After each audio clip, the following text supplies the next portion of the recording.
വരാനിരിക്കുന്ന നിയമസഭാ തെരഞ്ഞെടുപ്പിൽ സർപ്രൈസ് നീക്കവുമായി രംഗത്ത് വന്നിരിക്കുകയാണ് ബി.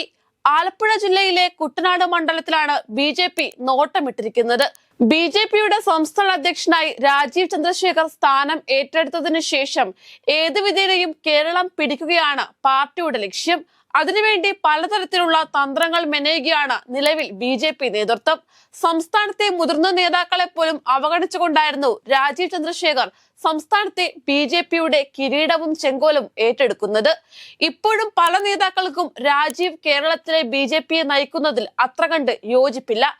എന്നാൽ ദേശീയ നേതൃത്വത്തെ ഭയന്ന് യാതൊന്നും പറയുന്നില്ല എന്ന് മാത്രം.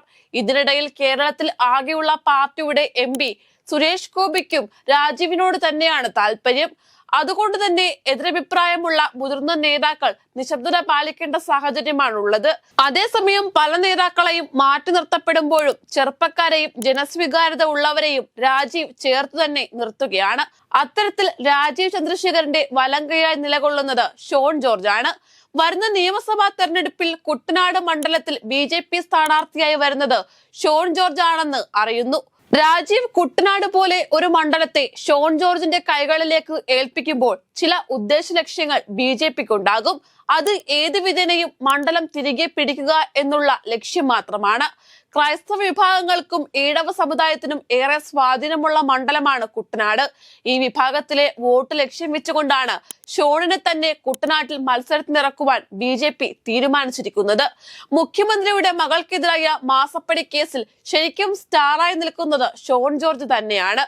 പ്രതിപക്ഷത്തെക്കാൾ മുഖ്യമന്ത്രിക്കും മകൾക്കുമെതിരായ വിവാദത്തെ ആളിക്കത്തിച്ചിരിക്കുന്നത് ഷോൺ ജോർജ് ആണ്. സംസ്ഥാന സർക്കാരിനെതിരായ പല ക്യാമ്പയിനുകളുടെയും മുൻനിരയിലുള്ളതും ഷോൺ തന്നെയാണ്. അതിനെല്ലാം അപ്പുറത്തേക്ക് എല്ലാവർക്കും നന്നായി അറിയുന്ന ഏറെ സ്വീകാര്യനായ ഒരു രാഷ്ട്രീയ നേതാവ് കൂടിയാണ് ഷോൺ ജോർജ്. ഇത്തരത്തിലുള്ള ബഹുമുഖ സവിശേഷതകളെ കോർത്തിണക്കിയാണ് ഷോൺ ജോർജ് എന്ന തുറുപ്പുചീട്ടുമായി ബി കുട്ടനാട്ടിൽ മത്സരത്തിനിറങ്ങുന്നത്. തുഷാർ വെള്ളാപ്പള്ളി വഴി ഈഴവ സമുദായത്തിന്റെ വോട്ടുകൾ കുട്ടനാട്ടിൽ തങ്ങൾക്ക് അനുകൂലമാക്കുവാൻ ബിജെപിക്ക് കഴിയുമെന്ന ശുഭപ്രതീക്ഷയുണ്ട്. ക്രൈസ്തവ വോട്ടുകളെ ബിജെപിക്ക് അനുകൂലമായി മാറ്റുവാൻ ഷോണിന് തന്നെ കഴിയുമെന്ന് ബി നേതൃത്വം ഉറച്ചു വിശ്വസിക്കുന്നു. പറയുമ്പോൾ പച്ചപ്പും ഹരിതാപവും കായലോളങ്ങളും ഒക്കെ ഭംഗി തീർക്കുന്ന മനോഹരമായ ഇടമാണ് കുട്ടനാടെങ്കിലും അവിടുത്തെ ജനതയുടെ ജീവിതം അത്ര കണ്ട് ഭംഗിയുള്ളതല്ല.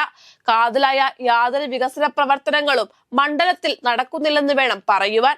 നല്ലൊരു ശതമാനം ജനങ്ങളും കൃഷിയെയും ടൂറിസത്തെയും അടിസ്ഥാനമാക്കി ജീവിക്കുന്ന ഒരു ജനതയാണ് കുട്ടനാട്ടിലേത്. എന്നാൽ അവരുടെ ജീവിതം ഓരോ ദിവസവും കഴിയുന്തോറും കൂടുതൽ ദുഃഖകരമായി മാറുകയാണ്. നിലവിൽ ഇടതുമുന്നണിയുടെ ഭാഗമായ NCPSന്റെ തോമസ് കെ തോമസ് MLA ആണ് കുട്ടനാട്ടിൽ നിന്നും വിജയിച്ചു വന്നത്. എന്നാൽ ഒരു കാലത്ത് കുട്ടനാട് UDFന്റെ ഉറച്ച കോട്ടകളിൽ ഒന്നു തന്നെയായിരുന്നു. കഴിഞ്ഞ കാലങ്ങളിൽ UDFന് പറ്റിയ ഒരു സ്ഥാനാർത്ഥി ഇല്ലാതാകുന്നത് മൂലം അവരുടെ കയ്യിൽ നിന്നും നഷ്ടപ്പെട്ടുകൊണ്ടിരിക്കുന്ന മണ്ഡലം കൂടിയാണ് കുട്ടനാട്. കേരള കോൺഗ്രസ് ജോസഫ് ഗ്രൂപ്പ് UDFന്റെ ഭാഗമായി നിന്നപ്പോൾ അവർക്ക് കൊടുത്തതാണ് കുട്ടനാട്. പിന്നീട് അവർ UDFുമായി പിണങ്ങി LDFിലേക്ക് പോയപ്പോൾ അവർക്ക് LDF ഈ സീറ്റ് കൊടുത്തു. അപ്പോഴാണ് കരുണാകരന്റെ നേതൃത്വത്തിലുള്ള DICയും കോൺഗ്രസും ചേർന്ന് മത്സരിക്കുന്നത്. അങ്ങനെ DICക്ക് UDF ഈ സീറ്റ് നൽകുകയും തുടർന്ന് തോമസ് ചാണ്ടി കുട്ടനാട്ടിൽ UDF സ്ഥാനാർത്ഥിയായി വിജയിക്കുകയുമായിരുന്നു. ആ തെരഞ്ഞെടുപ്പിൽ 19 സീറ്റിൽ UDFന്റെ ഭാഗമായി മത്സരിച്ച DICക്ക് ഒരു സീറ്റ് മാത്രമാണ് ജയിക്കാനായത്. അത് കുട്ടനാടായിരുന്നു. പിന്നീട് LDFന്റെ ഭാഗമായ NCPയിൽ K മുരളീധരനും കൂട്ടരും പോയപ്പോൾ തോമസ് ചാണ്ടിയും കൂടെ NCPയിലെത്തി. പിന്നീട് K മുരളീധരൻ തിരിച്ച് കോൺഗ്രസിലെത്തിയെങ്കിലും തോമസ് ചാണ്ടി NCPയിൽ തന്നെ ഉറച്ചു നിന്നു. പിന്നീട് ഇടത് സ്ഥാനാർത്ഥിയായി തോമസ് ചാണ്ടി കുട്ടനാട്ടിൽ വിജയിക്കുന്നതാണ് കണ്ടത്. അത് തോമസ് ചാണ്ടിയുടെ വ്യക്തിപ്രഭാവം കൊണ്ട് മാത്രമായിരുന്നു.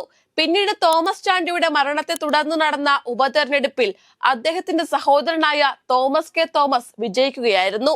എന്നാൽ ഇനി തോമസ് കെ തോമസിനോ അദ്ദേഹത്തിന്റെ പാർട്ടിയിലെ ആർക്കെങ്കിലുമോ കുട്ടനാട് പിടിക്കുക എന്നത് അത്ര കണ്ട് എളുപ്പമല്ല. അതേസമയം കൈപ്പത്തി വന്നാൽ കുട്ടനാട്ടിൽ കോൺഗ്രസ് കരകയറുമെന്ന് നേതൃത്വങ്ങൾക്ക് മുൻപിൽ അവകാശപ്പെടുകയാണ് DCC പ്രാദേശിക നേതൃത്വങ്ങൾ. ഈ സീറ്റ് കേരള കോൺഗ്രസ് ജോസഫ് ഗ്രൂപ്പിൽ കോൺഗ്രസ് ഏറ്റെടുത്ത് മികച്ചൊരു സ്ഥാനാർത്ഥിയെ അവതരിപ്പിച്ചാൽ ഈ സീറ്റും UDFന് നിലനിർത്താനാകുന്നതാണ്. അബിൻ വർക്കിയെ പോലൊരാൾ ഇവിടെ മത്സരിച്ചാൽ UDFന് ജയിക്കാനായേക്കും. അബിൻ വർക്കിയുടെ പേരാണ് പ്രവർത്തകരുടെ മനസ്സിൽ ഏറെ ഉള്ളത്. NCPS-ൽ നിന്നും കുട്ടനാട് CPM ഏറ്റെടുക്കുവാനുള്ള സാധ്യതകളും പറഞ്ഞു കേൾക്കുന്നു. അങ്ങനെ CPM മണ്ഡലം ഏറ്റെടുത്താൽ ശക്തമായ ത്രികോണ മത്സരമാകും നടക്കുക. NCPS തന്നെ മത്സരിച്ചാൽ LDF 3-ാം സ്ഥാനത്തേക്ക് പോകുമെന്നതിൽ ഒരു സംശയവും വേണ്ട.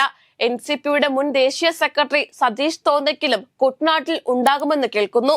മണ്ഡലത്തിൽ ഏറെ വ്യക്തിബന്ധങ്ങളുള്ള അദ്ദേഹത്തിന്റെ സ്ഥാനാർത്ഥിത്വം ഏറെ നിർണായകം തന്നെയാണ്. ഏതായാലും നിലവിലത്തെ സാഹചര്യത്തിൽ കുട്ടനാട്ടിൽ വലിയ ഭൂരിപക്ഷത്തിൽ BJP സ്ഥാനാർത്ഥിയാകുന്ന ഷോൺ ജോർജ് വിജയിക്കുവാനാണ് സാധ്യത.